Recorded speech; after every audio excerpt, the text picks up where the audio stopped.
Hi friends, ఈ వీడియోలో భాగంగా ఎకానమీకి సంబంధించిన కొన్ని బిట్స్ అయితే చూద్దాం ఫ్రెండ్స్. అందులో భాగంగా మొదటి ప్రశ్న, భారత ఆర్థిక వ్యవస్థ ఏ రకమైన ఆర్థిక వ్యవస్థ? భారత ఆర్థిక వ్యవస్థ ఏ రకమైన ఆర్థిక వ్యవస్థ? ఆన్సర్ మిశ్రమ ఆర్థిక వ్యవస్థ. భారత ఆర్థిక వ్యవస్థ మిశ్రమ ఆర్థిక వ్యవస్థ. నెక్స్ట్ వన్, భారతదేశంలో ప్రణాళికా సంఘాన్ని ఏ సంవత్సరంలో ఏర్పాటు చేయడం జరిగింది? భారతదేశంలో ప్రణాళికా సంఘాన్ని ఏ సంవత్సరంలో ఏర్పాటు చేయడం జరిగింది? ఆన్సర్ 1950 మార్చి 15. 1950 మార్చి 15న ప్రణాళికా సంఘాన్ని ఏర్పాటు చేయడం జరిగింది. నెక్స్ట్ వన్, ప్రణాళికా సంఘం స్థానంలో నీతి ఆయోగ్ ఎప్పటి నుంచి అమల్లోకి వచ్చింది? ప్రణాళికా సంఘం స్థానంలో నీతి ఆయోగ్ ఎప్పటి నుంచి అమల్లోకి వచ్చింది? ఆన్సర్ 2015 జనవరి 1. 2015 జనవరి 1. ప్రణాళిక సంఘం 1950 మార్చి 15. నీతి ఆయోగ్ 2015 జనవరి 1. 1950 జనవరి 2015. భారతదేశంలో హరిత విప్లవం ఏ సంవత్సరంలో ప్రారంభమైంది?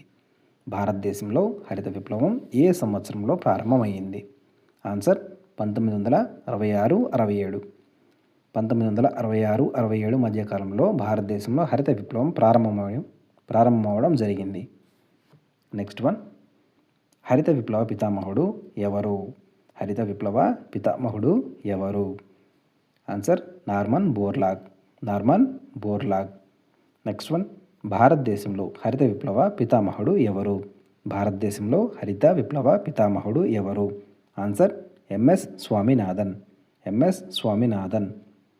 హరిత విప్లవ పితామహుడు ఎవరు అంటే నార్మన్ బోర్లాగ్. భారతదేశంలో అని స్పెసిఫిక్గా అడిగినప్పుడు మాత్రం ఎంఎస్ స్వామినాథన్ గారు. నెక్స్ట్ వన్, భారతదేశపు కేంద్ర బ్యాంక్ ఏది? భారతదేశపు కేంద్ర బ్యాంక్ ఏది? Answer RBI, reserve bank of India. Next one, RBI ఏ సంవత్సరంలో ఏర్పాటు కావడం జరిగింది? రిజర్వ్ బ్యాంక్ ఆఫ్ ఇండియా ఏ సంవత్సరంలో ఏర్పాటు చేయడం జరిగింది? Answer 1935 April 1. 1935 ఏప్రిల్ 1న ఆర్బిఐ ఏర్పాటు చేయడం జరిగింది ఫ్రెండ్స్. నెక్స్ట్ వన్, ఆర్బిఐ ప్రధాన కార్యాలయం ఎక్కడ కలదు? ఆర్బిఐ ప్రధాన కార్యాలయం ఎక్కడ కలదు? ఆన్సర్ ముంబై. నెక్స్ట్ వన్, మొదటి 5 ఏళ్ల ప్రణాళిక ప్రధానంగా ఏ రంగానికి ప్రాధాన్యత ఇవ్వడం జరిగింది? మొదటి 5 ఏళ్ల ప్రణాళిక ప్రధానంగా ఏ రంగానికి ప్రాధాన్యతనివ్వడం జరిగింది? ఆన్సర్ వ్యవసాయ రంగం. నెక్స్ట్ వన్, 2వ పంచవర్ష ప్రణాళిక దేనికి పెద్దపీట వేసింది? 2వ పంచవర్ష ప్రణాళిక దేనికి పెద్దపీట వేసింది? ఆన్సర్ భారీ పరిశ్రమలు. నెక్స్ట్ వన్, భారతదేశంలో మొట్టమొదటిసారిగా జిఎస్టి ఎప్పుడు అమల్లోకి వచ్చింది? భారతదేశంలో జిఎస్టి ఎప్పుడు మొదటిసారిగా అమల్లోకి వచ్చింది? Answer 2017 July 1. 2017 July 1.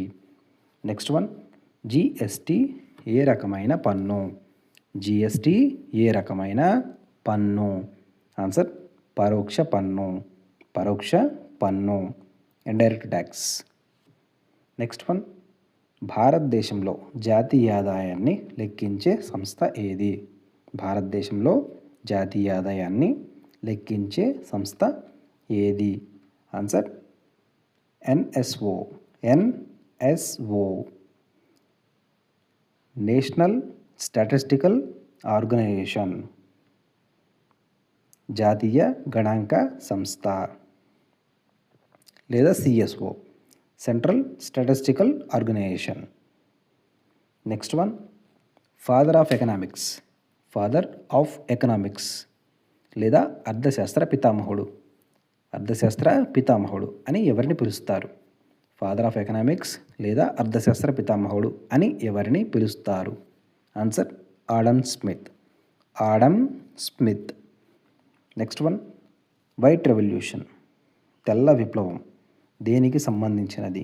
White revolution దేనికి సంబంధించినది? ఆన్సర్, పాల ఉత్పత్తి. పాల ఉత్పత్తి. నెక్స్ట్ వన్, నీలి విప్లవం, బ్లూ రెవల్యూషన్, దేనికి సంబంధించినది? నీలి విప్లవం లేదా బ్లూ రెవల్యూషన్, ఇది దేనికి సంబంధించినది? ఆన్సర్, చేపల ఉత్పత్తి. చేపల ఉత్పత్తి. నెక్స్ట్ వన్, ప్రపంచ వాణిజ్య సంస్థ. ప్రపంచ వాణిజ్య సంస్థ WTO, వరల్డ్ ట్రేడ్ ఆర్గనైజేషన్ ప్రధాన కార్యాలయం ఎక్కడ కలదు?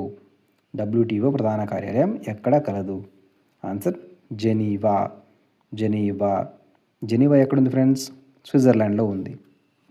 నెక్స్ట్ వన్, భారతదేశంలో అత్యధిక ఉపాధి కల్పిస్తున్న రంగం ఏది? భారతదేశంలో అత్యధిక ఉపాధి కల్పిస్తున్న రంగం ఏది? ఆన్సర్, వ్యవసాయ రంగం. వ్యవసాయ రంగం. నెక్స్ట్ వన్, ద్రవ్యోల్బణం అంటే ఇన్ఫ్లేషన్. ద్రవ్యోల్బణం అనగా ఏమి? ద్రవ్యోల్బణం అనగా ఏమి? ఆన్సర్, వస్తువుల ధరలు విపరీతంగా పెరుగుతూ డబ్బు విలువ పడిపోవటం. వస్తువు యొక్క ధరలు ఏవైతే ఉన్నాయో అవి నిరంతరం పెరుగుతూ ఉంటాయి, డబ్బు విలువ మాత్రం పడిపోతూ ఉంటుంది. దీనినే ద్రవ్యోల్బణం అంటారు. ఫ్రెండ్స్, ఇది video. Please do like, please do subscribe. Thank you friends. Thanks a lot to everyone.